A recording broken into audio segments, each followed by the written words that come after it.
Vous écoutez L'invisible devient un indice, deuxième partie. Les seuls indices dont il disposait étaient les corps des victimes et le matelas. L'homme portait un tatouage distinctif d'un genre apprécié par de nombreux détenus. Stroop demanda qu'on essaie de l'identifier grâce au dossier judiciaire. L'intuition du sergent Stroop se révéla juste. Les empreintes prélevées sur l'homme correspondaient à celles d'un ex-détenu du nom de Richard Crisson. La femme fut identifiée comme étant Shanna Thole, sa compagne. Les rapports d'autopsie indiquèrent que l'arme du crime était un fusil de chasse. Grâce au dossier du pénitencier, les détectives parvinrent à rejoindre et à interroger la famille de Richard Crisson. Son frère déclara que Richard et Shanna étaient partis à Victorville pour y rencontrer un homme du nom de Archie Woods. Selon lui, Crisson revendait de la drogue pour le compte de Woods, qui était membre d'un gang de motards. Suite à cette information et à la vérification des antécédents de Woods, les détectives décidèrent d'enquêter davantage sur cet individu. La police se rendit chez lui. Sa maison était située dans un secteur isolé, à environ 30 km de l'endroit où on avait découvert les corps. Archie Woods n'était pas chez lui. Les détectives furent accueillis par sa compagne, Sherry Mills. Elle déclara aux deux hommes qu'elle ignorait où ils se trouvaient et accepta à contre-cœur de les faire entrer. Avant même qu'ils ne soient entrés dans la maison, quelque chose attira leur attention. Sur le perron, près de la porte d'entrée, ils remarquèrent deux taches qui ressemblaient à du sang. Il était trop tôt pour savoir si ces taches étaient importantes ou non. Les détectives espéraient obtenir des réponses à l'intérieur de la maison.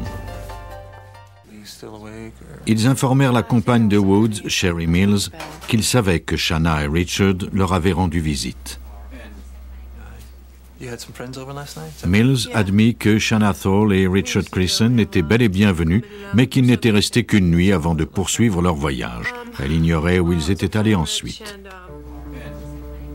Les détectives découvrirent d'autres taches brunes qui ressemblaient à du sang à l'intérieur de la maison. La maison sentait la peinture fraîche. Dans une des chambres à l'arrière, ils découvrirent des pots de peinture et une base de lit démontée. Il n'y avait aucun matelas. Si les meurtres s'étaient produits dans cette chambre, la peinture avait peut-être servi à cacher des indices importants. La police devait trouver un moyen de le découvrir afin de relier les homicides à cette scène potentielle du crime.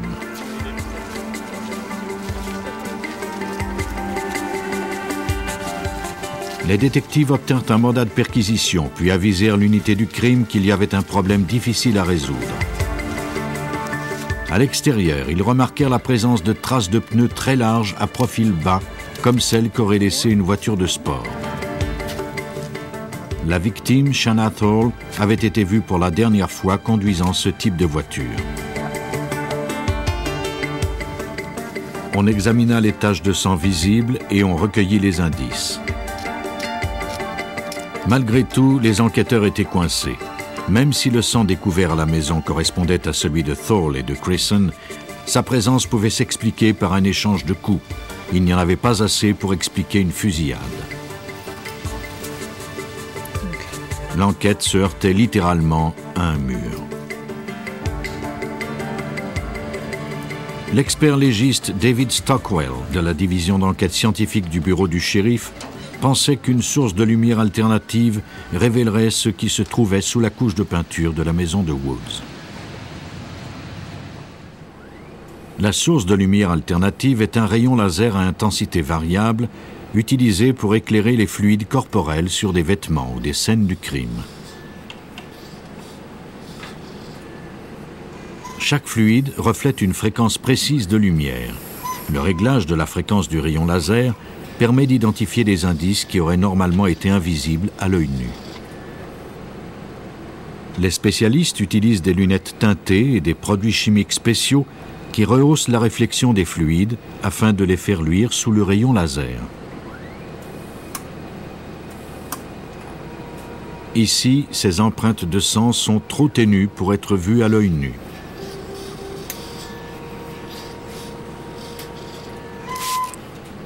Mais l'ajout de produits chimiques doublé de l'éclairage au laser approprié les rendra fluorescentes.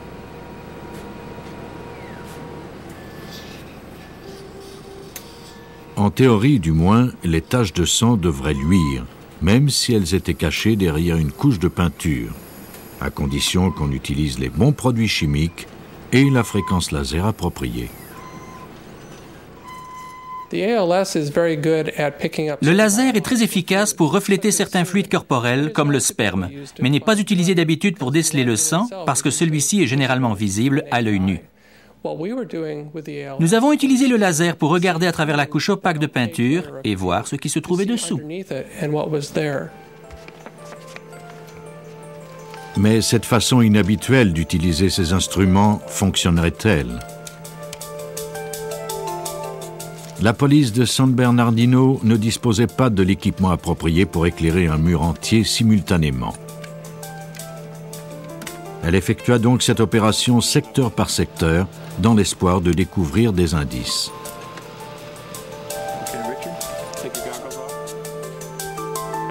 Petit à petit, la tâche fut accomplie.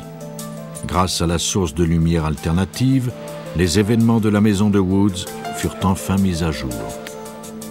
Une éclaboussure de sang jusqu'alors invisible se trouvait bel et bien sous la peinture fraîche. L'enquête avançait enfin. On pouvait maintenant analyser la forme de la tache de sang et déterminer ce qui était arrivé. Comme on peut le voir avec ce fluide coloré, le sang versé lors d'un meurtre peut être répandu de différentes façons. Il peut tomber goutte à goutte et produire des taches rondes. Le diamètre des gouttes dépendra de la longueur de leur parcours et de la quantité de sang répandu. S'il est projeté dans les airs, suite à une coupure, il formera une série de traînées. C'est ce qu'on appelle une projection. Dans le cas du sang découvert chez Archie Woods, les taches racontaient une toute autre histoire. Les plus grosses taches que j'ai jamais vues sur des scènes de crime sont produites par giclée artérielle. David Stockwell, expert médico-légal. Et c'est ce que j'ai compris en voyant la taille de la tache sous la couche de peinture.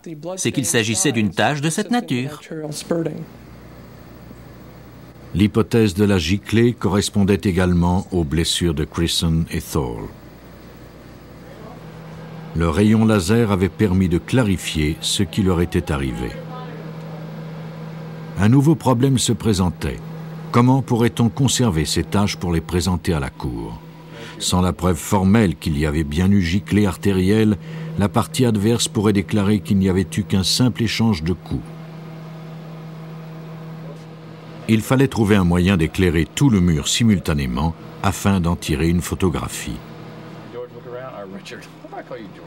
Les analystes tentèrent une technique particulière en laissant l'obturateur de la caméra ouvert et en dirigeant le rayon laser sur le mur de gauche à droite et de haut en bas jusqu'à ce que le mur entier soit éclairé, c'est-à-dire pendant plusieurs minutes. Une fois ces négatifs développés, les analystes avaient la photo espérée.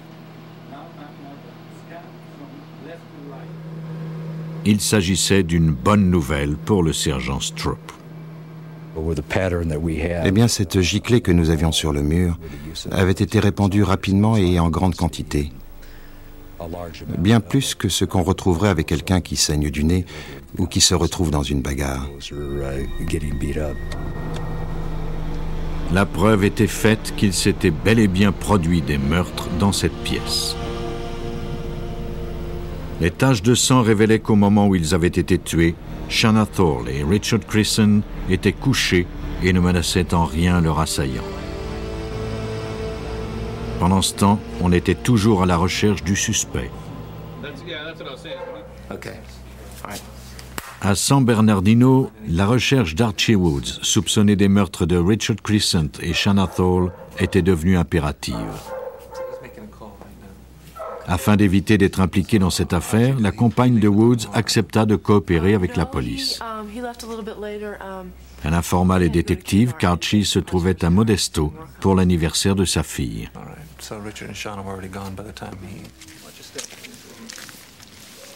Le vendredi, au moment où le détective Stroop recueillait les indices chez Woods, ce dernier était arrêté dans un comté voisin pour port d'armes illégal. Il était au volant d'une voiture de sport. La voiture de Shanna Thorle. Interrogé à la prison de San Bernardino, Woods soutint qu'il était innocent. Il déclara que ces meurtres avaient été commis par des membres de son gang de motards. Selon Woods, des membres de son gang lui avaient demandé d'attirer Richard Crescent chez lui. Il déclara qu'après l'arrivée de Crescent et Thorle, il avait quitté la maison comme le lui avait ordonné le gang. Il refusa d'identifier les motards impliqués. Archie s'est entêté à raconter qu'il ne savait pas qui était venu chez lui, que les deux victimes étaient en vie quand il était parti et mortes à son retour. Il n'a jamais voulu donner les noms des individus impliqués. Archie Woods déclara qu'il avait été pris de panique et qu'il avait abandonné les corps à Big Bear. Grâce au laser, la police avait découvert un indice crucial qui entachait quelque peu la version d'Archie. L'analyse du sang sur le mur déterminait que les victimes étaient couchées, ce qui ne correspondait pas à une confrontation violente. Les détectives purent enfin reconstituer les événements de cette nuit-là. Crescent et Thorle étaient venus chez Archie pour régler un malentendu à propos d'une affaire de drogue. Il y avait eu une longue nuit de discussions et de disputes. La mésentente n'était pas réglée à la satisfaction d'Archie, mais il laissa cependant Crescent et Thorle croire qu'ils étaient d'accord.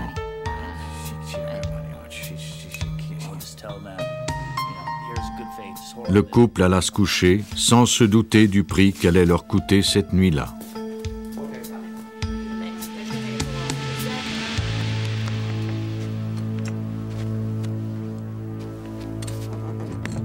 La police croit que lorsque Woods avait constaté qu'ils étaient profondément endormis, il les avait abattus avec son fusil de chasse.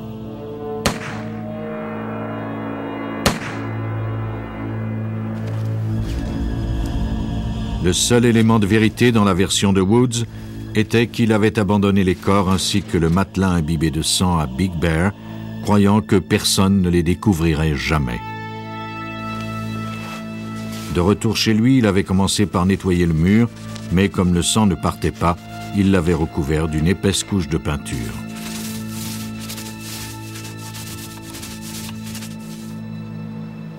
Grâce à la source de lumière alternative, les efforts de Woods avaient été vains. Le laser montrait clairement la giclée de sang derrière la couche de peinture opaque. Quand j'ai vu ça, il n'y avait pas de doute dans mon esprit qu'ils avaient été tués là, dans ce lit. Sergent Gary Stroop. Et que ça allait le démontrer ou nous aider à convaincre le jury de ce que nous savions. Et c'est ce qui est arrivé. Archie Woods fut condamné à 2 peines à perpétuité pour les meurtres de Richard Crescent et Shanna Thorle. Larry Farwell est directeur et scientifique en chef au laboratoire de recherche sur le cerveau humain de Fairfield dans l'Iowa. Il a développé une technique d'analyse appelée empreinte cérébrale qui, grâce à des appareils sophistiqués, décode les centres de mémoire du cerveau humain. Il croit que sa technique sera utilisée un jour pour prouver hors de tout doute la culpabilité de criminels. L'empreinte cérébrale est une méthode scientifique qui détermine si une certaine information est enregistrée dans le cerveau ou non. Si un individu a commis un crime, son cerveau contiendra des informations relatives au crime. Nous pouvons donc utiliser la technique de l'empreinte cérébrale pour déterminer scientifiquement s'il a commis le crime ou pas.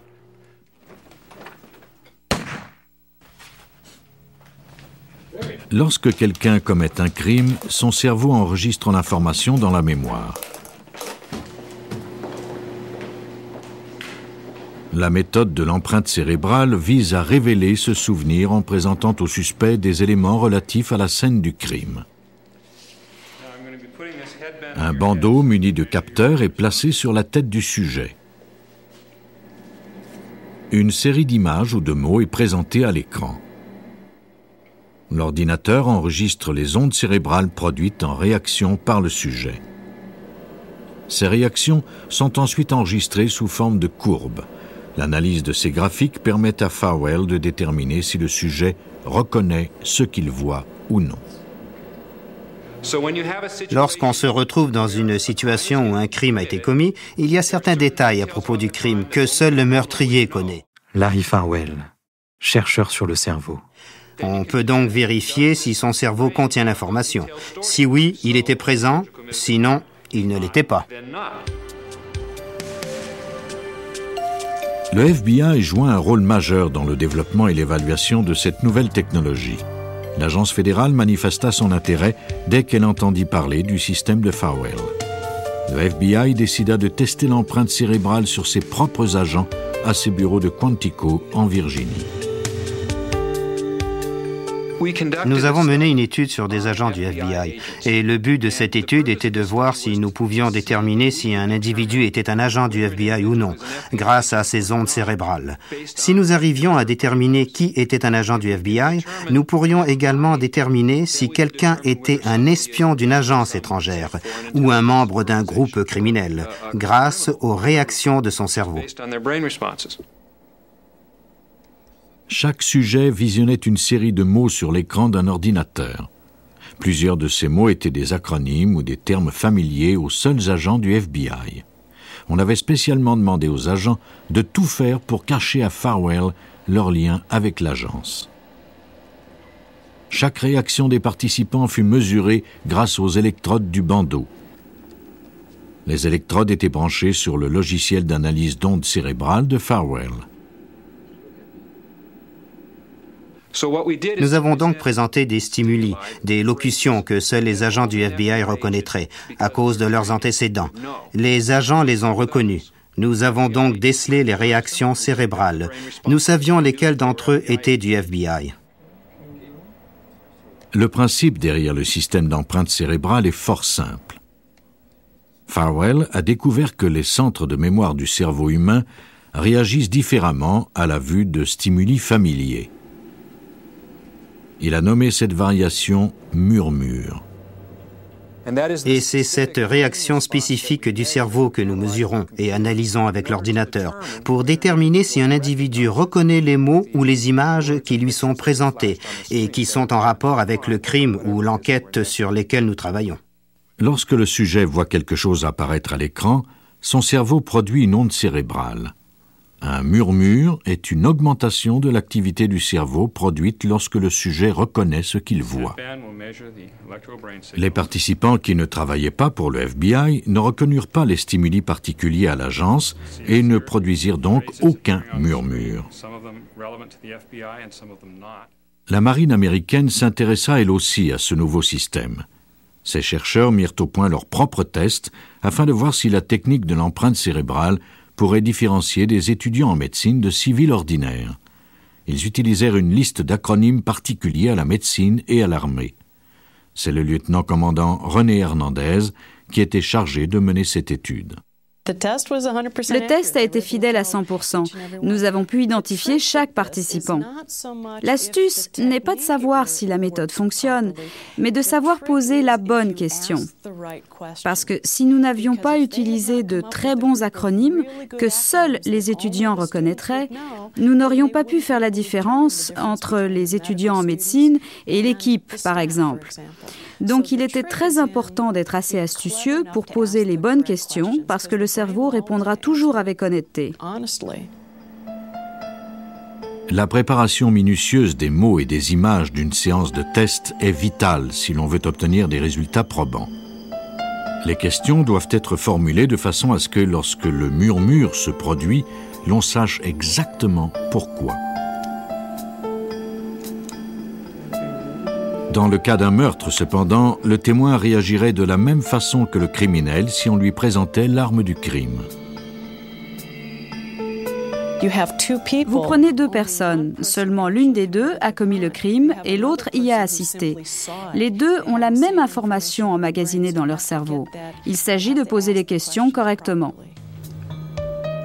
La préparation rigoureuse des tests de laboratoire est cruciale. Mais cette technique tiendrait-elle la route dans le cas d'une enquête criminelle ?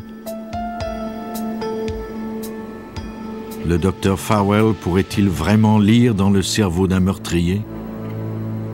Cette technique, qu'on dirait tout droit sortie d'un roman de science-fiction, pourrait bien être l'outil judiciaire le plus important du prochain siècle. De sérieuses questions subsistent sur l'application générale de l'invention du docteur Farwell. Un murmure serait-il présent chez un tueur qui a bu et qui a tout oublié, ou quelqu'un qui était en état de psychose au moment où il a enlevé la vie de sa victime ? Dans de tels cas, peut-être l'empreinte cérébrale ne vaudrait-elle rien. Et qu'arriverait-il si peu après avoir commis son crime, un meurtrier était victime d'un traumatisme crânien ? C'est exactement ce qui est arrivé au garde du corps, qui était dans la même voiture que Lady Diana. Lieutenant-commandant René Hernandez. Tout le monde a cru qu'il tentait de cacher quelque chose, mais il a subi un tel traumatisme qu'il ne se souviendra sans doute jamais de l'événement parce que son cerveau était trop en mauvais état pour enregistrer cette information dans la mémoire à long terme. Beaucoup de scientifiques et d'enquêteurs s'entendent pour dire que cette nouvelle technique de l'empreinte cérébrale est prometteuse. Dans le cas d'un meurtre sans aucun témoin, par exemple, le meurtrier serait la seule personne à avoir des informations précises sur le crime. Grâce à l'ordinateur du docteur Farwell, le cerveau du meurtrier lui-même pourrait bien servir de témoin à charge. La technologie nous apporte maintenant de nouvelles façons de découvrir des indices qui auraient été perdus, voire indéchiffrables, il y a quelques années seulement. Aujourd'hui, les analystes parviennent à lire à travers la peinture et à analyser une empreinte barbouillée.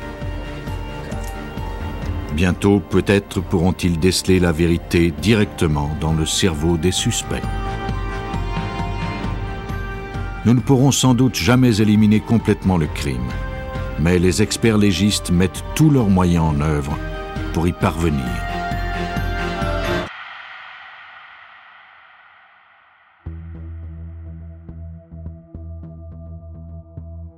Vous venez d'écouter Police Scientifique. Si vous avez aimé ce podcast, vous pouvez vous abonner sur votre plateforme de podcast préférée et suivre Initial Studio sur les réseaux sociaux. Cet épisode a été écrit par Steven Zorn et Robert Whitehill. Il a été réalisé par Bertrand Morin. Police Scientifique est un podcast coproduit par Initial Studio et New Dominion Pictures, adapté de la série documentaire audiovisuelle New Detectives, produite par New Dominion Pictures. Production exécutive du podcast, Initial Studio. Production éditoriale, Sarah Koskiewicz et Astrid Verdun, assistée de Sidonie Cotier. Montage, Johanna Lalonde, avec la voix de Benjamin Septemours.